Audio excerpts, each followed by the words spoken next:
पूछेलन कामाधी भेड़ुआया पना बहन से बहन कितना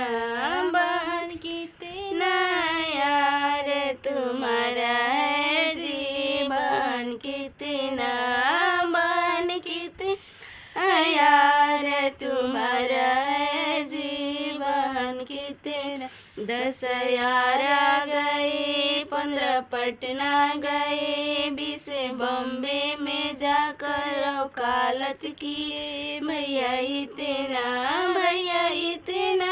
यार हमारा है जी भैया इतना यार हमारा है जी भैया इतना पूछेलन सरवा भेड़ुआ अपना बहन से बहन कितना यार तुम्हारा है जी बहन कितना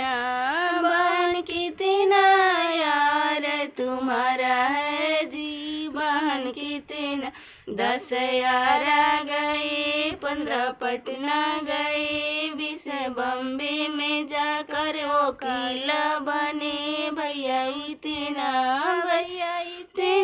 यार